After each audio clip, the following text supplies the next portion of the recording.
अवधूत चिंतन श्री गुरुदेव दत्त श्री स्वामी समर्थ आपल्या सर्वांना आषाढी एकादशीच्या खूप खूप खूप शुभेच्छा। आणि आजच्या दिवशी आषाढी एकादशी तुमची कशी गेली हे मला नक्की सांगा। तुमचे पूजा वगैरे तुम्ही कशा केल्या, काय काय केलं हे सगळं मला कळवा। इंस्टाग्रामवर तुम्ही माझ्याशी फोटो शेअर करू शकता, मला सांगू शकता, कमेंटमध्ये खाली सांगू शकता।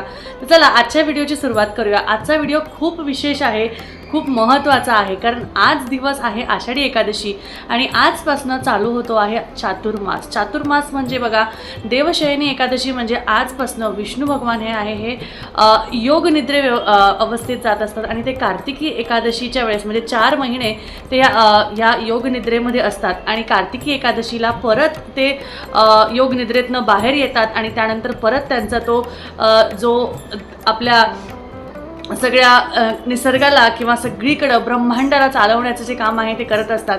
हे 4 महिने महादेवांकडे काम असतं, महादेवांकडे सगळ्या गोष्टी असतात। म्हणून श्रावण महिन्यात चातुर्मासात आपण महादेवाची, अधिक मासात आपण महादेवाची, विष्णू भगवानांची अशी खूप सेवा करतो। त्याचबरोबर असं म्हटलं जातं की अधिक मासात किंवा चातुर्मासात जर का तुम्ही बघा योग निद्रेत असतात विष्णू भगवान, त्यामुळे जर का तुम्ही ह्या वेळेत लक्ष्मी मातेची सेवा केली तर नक्कीच तुमची सेवा सफल होते आणि त्याचबरोबर त्यातले लाभही तुम्हाला भरपूर मिळतात। तर ही सेवा कशी करायची, काय करायचं हे मी तुम्हाला आजच्या व्हिडिओमध्ये सांगणार आहे।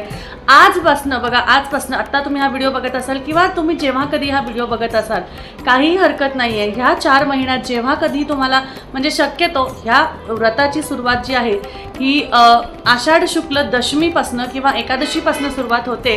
पण हे व्रत म्हणजे असं व्रत म्हणजे नाही की तुम्हाला व्रत म्हणजे काही उपवास करायचे किंवा काय करायचे। व्रत म्हणजे एखादी कोणती तरी गोष्ट ती कायमस्वरूपी म्हणजे आपण म्हणतो ना की एक रेझोल्यूशन करायचं। तर रेझोल्यूशन हे 4 महिन्याचं रेझोल्यूशन, तुम्हाला एखादी कोणती तरी गोष्ट हे चातुर्मासात तुम्ही काय करणार आहात, तर ती गोष्ट काय करणार आहात, काय सोडणार आहात, काय तुमचा प्रण आहे ते प्रण तुम्हाला करायचं आहे। तर त्यामध्ये सगळ्यात महत्त्वाची सेवा जी आहे, सगळ्यात महत्त्वाचा मी सांगते हा व्रत तुम्ही म्हणू शकता, हा म्हणजे हळदी कुंकूचा व्रत। हळदी कुंकू स्वस्तिक व्रत हे म्हटलं जातं। आता हे व्रत म्हणजे काय, काहीही वेगळा व्रत नाही आहे, यामध्ये तुम्हाला काहीही अशी वेगळी गोष्ट सेवा करायची नाही आहे।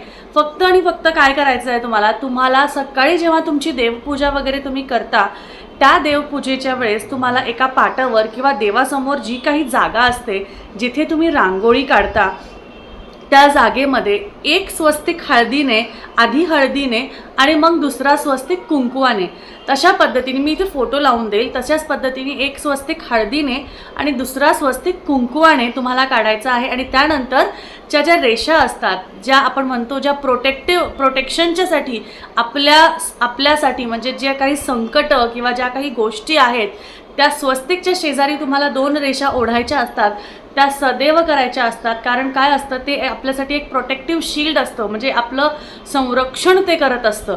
त्यामुळे तुम्हाला स्वस्तिकच्या दोन्ही बाजूला त्या रेषा तुम्हाला 2 काढायच्या आहे आणि अशा पद्धतीने त्यावर तुम्हाला हळदी कुंकू व्हायचं आहे, अक्षदा व्हायच्या आहे आणि तिथे एक तुपाचा दिवा लावायचा आहे। एवढंच तुम्हाला करायचं आहे, बाकी काहीही करायचं नाही आहे। फक्त तिथे हळदी कुंकू व्हायचं। बघा, तुम्हाला आधी काय करायची, ती जागा असते, देवपूजा झाली की जी जागा असते ती जागा स्वच्छ करायची आहे।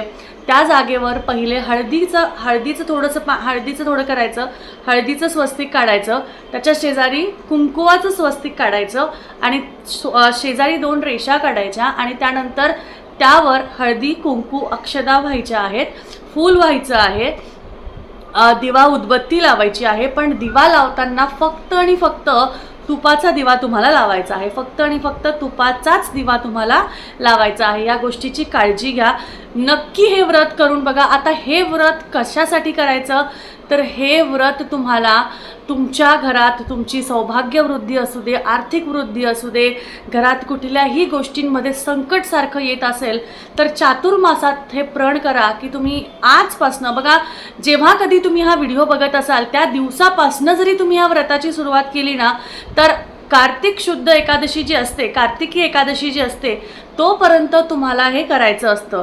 काही तुम्हाला वेगळं करायची गरज नाही आहे, फक्त स्वस्तिक तुम्हाला बोटाणी काढायचं आहे, कुंकवाच्या पाण्याने, हळदीच्या पाण्याने आणि त्यानंतर तुम्हाला हळदी कुंकू अक्षदा व्हायचे, दिवा लावायचा। हे तर रोजच करतो आपण अशा पद्धतीने, पण ते स्वस्तिक देवासमोर तुम्हाला काढायचं आहे. अशा पद्धतीने हे हळदी कुंकू स्वस्तिक व्रत तुम्ही जर का केलं तर तुमच्या सौभाग्यात वृद्धी होते, सौभाग्य अखंड राहतं, त्याचबरोबर आर्थिक वृद्धीसुद्धा होते. आणि हे जे कोणते व्रत अधिक मासात किंवा चातुर्मासात केले जातात, हे व्रत सगळे लक्ष्मी प्राप्तीसाठी, आर्थिक प्रगतीसाठी केले जातात. आणि ते व्रत त्याचबरोबर तुमच्या मनाच्या शांततेसाठी, तुमच्या मनात आपण म्हणतो ना एक चलविचलपणा असतो, तो घालवण्यासाठी, तुम्हाला शांतता मिळण्यासाठी हे व्रत केलं जातं. अशा पद्धतीने हे व्रत नक्की करा. तुम्हाला ह्या व्रताचे भरपूर लाभ स्वतः केल्यावर बघायला मिळतील. पण कुठलाही दिवस न चुकता तुम्हाला हे करायचं आहे. 1 मिनिटाचा वेळ लागतो फक्त, ह्याला जास्त वेळ लागत नाही. पाळीच्या वेळेस कोणत्याही अडचणीच्या दिवसांच्या ते दिवस जाऊ द्या, कोणी काढायची गरज नाही आहे, काही नाही आहे. तुमचे 4 दिवस झाले की 5व्या दिवसापासून परत सुरुवात करा. अशा पद्धतीने तुम्हाला हे व्रत करायचं आहे. तर बघा, काहीही एक वेगळं नाही आहे. तुमच्या घरात दुसरी कोणती स्त्री असेल काढण्यासाठी, त्यांनी केलं तरीही चालेल, काहीही प्रॉब्लेम नाही. तर अशा पद्धतीने हे व्रत तुम्हाला करायचं आहे. नक्की करून बघा आणि मलाही सांगा की तुम्ही केलं की नाही.